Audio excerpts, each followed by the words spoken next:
নমস্কার, আমি প্রত্যয় নতুন ভিডিওতে স্বাগত। এখন যে বিষয়টা নিয়ে কথা বলবো, শুধুমাত্র পঞ্চম দিনে দাঁড়িয়ে বরবাদ কত কী কালেকশন করলো এবং যে রিপোর্টটা উঠে এসেছে তা সাকিব ইউনিভার্স এরকম কোনো একটি পেজ আছে, সেই পেজের সংক্রান্ত কিছু আপডেট আমাকে একজন জানায়। তা আমিও সেই বিষয়টা চেক করি এবং দেখি। আমি দেখার পরে না আমি অবাক। কেননা আমরা জানি যে শাকিব খানের বরবাদ যখনই রিলিজ করবে তার আগে তো মোটামুটি টিকিট সেল হয়ে যাবে।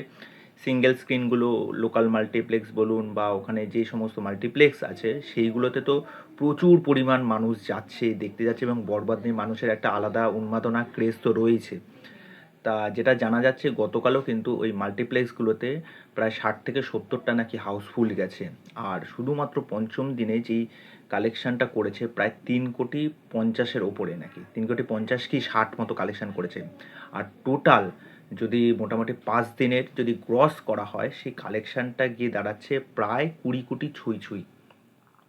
অবাক অবাক অবাক করা একটা ফিগার। আমি দেখে সত্যিই মানে স্তম্ভিত হয়ে গেছি যে এরকম একটা কাজ, মানে শুধুমাত্র মানে বাংলা সিনেমা যে 5 দিনে এরকম একটা টাকার কালেকশন করে ফেললো। আর এটা অবাক হওয়ার কিছু নেই, এটা একদমই সত্যি। কেননা এরকম ঈদে রিলিজ একটা সিনেমা, আর এই সিনেমাটাকে নিয়ে মানুষের যেরকম একটা এক্সপেকটেশন ছিল, যেরকমভাবে আমরা শাকিব খানকে দেখতে পেয়েছি।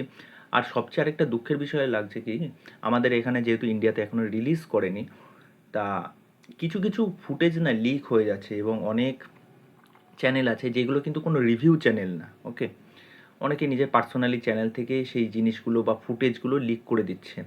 আপনারা কেন এই জিনিসগুলো বোঝেন না যে আপনাদের ওখানকার এত বড় একটা কাজ, আপনাদের একটা উন্মাদনা, একটা ভালোবাসা সব কিছুই রয়েছে, তা আপনারা সেটা হোয়াটসঅ্যাপে শেয়ার করুন বা ইনস্টাগ্রামে কোনো কিছু একটা শেয়ার করুন, বা সেইগুলো যখন ফুটেজগুলো দিচ্ছেন বুঝতে পারছি সেইটা নিয়ে আপনাদের একটা উন্মাদনা রয়েছে, তা সেখানে অন্য কোনো মিউজিক ইউজ করুন। তা কেন এই জিনিসগুলো ছড়িয়ে একটা সিনেমার এত বড় খারাপ করছেন? তা যাই হোক, আমার এই জিনিসটা দেখে খুব ভালো লাগলো, মনে হলো যে বিষয়টা নিয়ে অবশ্যই কথা বলা দরকার, যে এরকম একটা বাংলা সিনেমা যেখানে ইদিকা পাল, শাকিব খান, জিউ সেনগুপ্তের মতো এরকম বড় বড় স্টার যারা এই কাজটার সাথে যুক্ত, এবং মেহেদী হাসান যেভাবে এই সিনেমাটাকে ডিরেক্ট করেছেন, আর যেরকমভাবে চারপাশ থেকে রিপোর্ট উঠে আসছে, প্রত্যেকের মুখে প্রশংসায় পঞ্চমুখ শাকিব খান, ইদিকা পাল, জিউ সেনগুপ্তকে নিয়ে।